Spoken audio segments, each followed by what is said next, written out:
jalousie, cette colère, cette haine, ce mépris-là pour ses frères en islam, ce mépris-là pour ses frères en islam, ce mépris-là pour ses frères en islam, qui lui ont valu le fait de faire des vidéos. Le fait de dire que les musulmans sont des frères, ceci est une réalité. Mais où sont les textes où le prophète met en garde contre les Khawarij, contre ceux qui suivent ce qui est ambigu, ce qui est équivoque, comme c'est venu dans le Sahih Muslim, le hadith de Aïcha,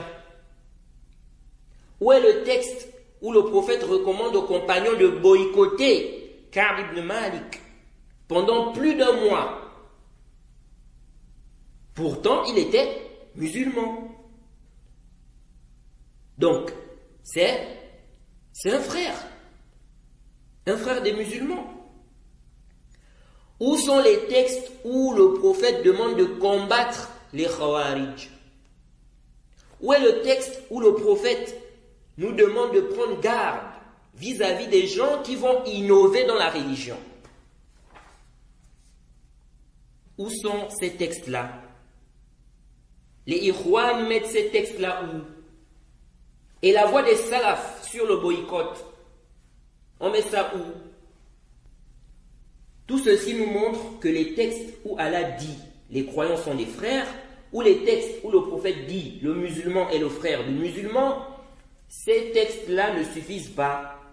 Il faut ajouter à cela les autres textes où on voit aussi, n'est-ce pas, qu'il faut s'écarter des innovateurs, qu'il faut boycotter parfois son frère, si la situation implique cela. Il faut ajouter à cela la compréhension des salafs. Donc, il ne suffit pas de dire les musulmans sont des frères. On prend, n'est-ce pas, certains textes et on laisse les autres. Non, on doit travailler avec tous les textes. Et c'est ce que les salafis font en réalité. C'est ce que les salafis font. Et quiconque fait scission d'avec le messager, après que le droit chemin lui est apparu, et suit un sentier autre que celui des croyants, alors nous le laisserons comme il s'est détourné, et le brûlerons dans l'enfer. Et quelle mauvaise destination!